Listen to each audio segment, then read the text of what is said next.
Everyone thinks of changing the world, but no one thinks of changing himself. Leo Tolstoy. What happens when a man born into aristocracy turns his back on wealth and fame to seek truth in simplicity, moral clarity, and spiritual awakening? When a literary titan, hailed as one of the greatest novelists in history, abandons fiction to pursue non-violence and spiritual reform? The answer is found in the extraordinary life of Leo Tolstoy, a Russian writer, philosopher, and moral revolutionary whose works reshaped literature and whose ideas continue to inspire activists, thinkers, and dreamers across the globe.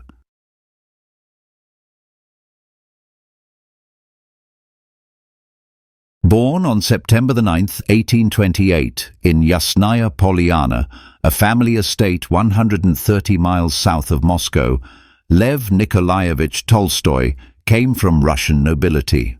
Orphaned at a young age, Tolstoy was raised by relatives and grew up in a world of privilege and classical education. He briefly studied law and Oriental languages at the University of Kazan, but left without graduating, restless and disillusioned by academic life.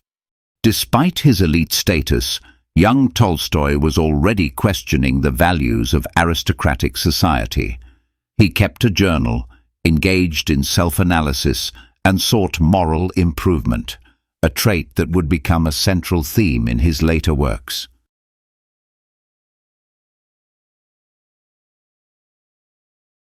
Tolstoy joined the Russian army in the Caucasus during the 1850s and participated in the Crimean War, including the bloody siege of Sevastopol. The brutality of war deeply affected him and laid the groundwork for his anti-violence philosophy.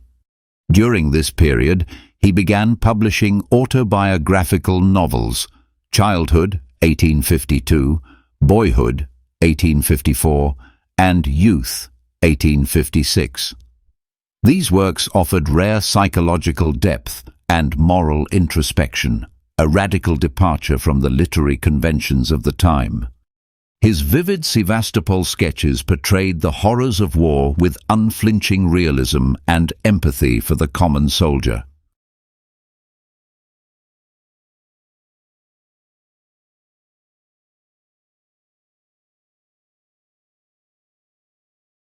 Tolstoy's magnum opus, War and Peace, is more than a historical novel. It is a literary cathedral. Set during the Napoleonic Wars, it follows the lives of several aristocratic families, especially Pierre Bezukhov, Prince Andrei Bolkonsky, and Natasha Rostova. The novel explores history, free will, fate, love, death, and the illusion of power. It dissolves the boundary between fiction and philosophy, combining intimate character studies with sweeping depictions of war.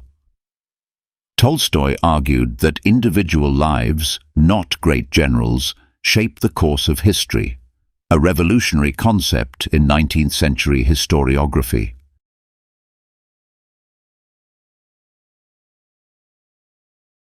If War and Peace is Tolstoy's symphony, Anna Karenina is his opera. The novel opens with the famous line, "Happy families are all alike. Every unhappy family is unhappy in its own way." Through the tragic story of Anna, a married woman who has an affair with the dashing Count Vronsky, Tolstoy exposes the hypocrisy of Russian high society.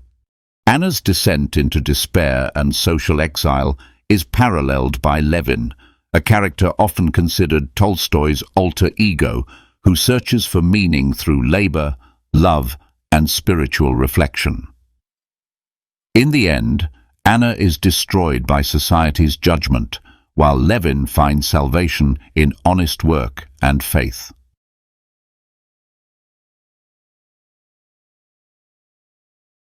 Despite his fame and success, Tolstoy experienced a profound existential crisis in the late 1870s. He described it in A Confession, 1882, admitting that he contemplated suicide, unable to find purpose in wealth, art, or society. This crisis sparked a radical transformation. Rejecting the Orthodox Church, he embraced a personal, Christ-centered philosophy based on nonviolence, love, humility, and self-denial. He condemned state institutions, private property, and military violence. His moral writings, The Kingdom of God is Within You, 1894, What I Believe, The Gospel in Brief, offered a reinterpretation of Christianity stripped of dogma and ritual. Tolstoy preached that true religion lay not in churches, but in living ethically, according to the Sermon on the Mount. His teachings resonated far beyond Russia.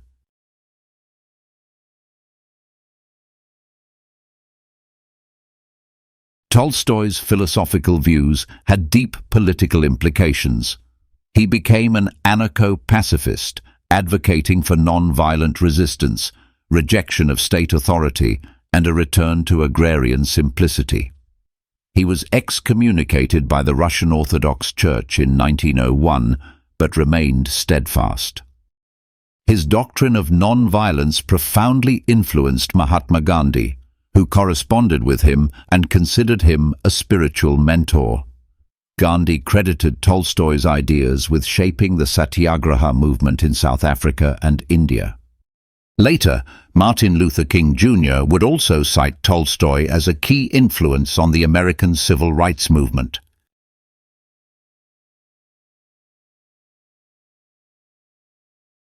In his later years, Tolstoy sought to live by his principles, giving up copyright claims, wearing peasant clothes, and working the land. He renounced his aristocratic lifestyle to the dismay of his family. In 1910, at age 82, he left his estate in secret, seeking a simpler existence. He fell ill on the road and died at Astapovo railway station on November 20, 1910, surrounded by admirers and press.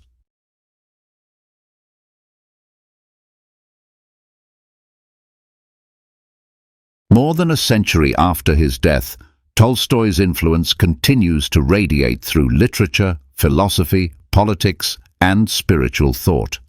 His novels remain required reading for anyone who seeks to understand the human heart, and his moral writings challenge us to confront injustice and live with integrity.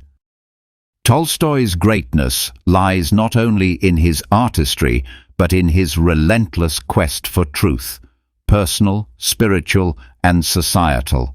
He was a writer, yes, but also a mirror to the world's conscience.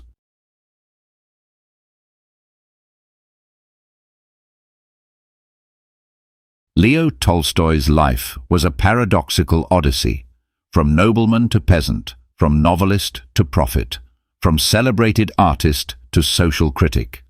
Through his stories and teachings, he asked the deepest questions of existence and offered answers that were as radical as they were humane.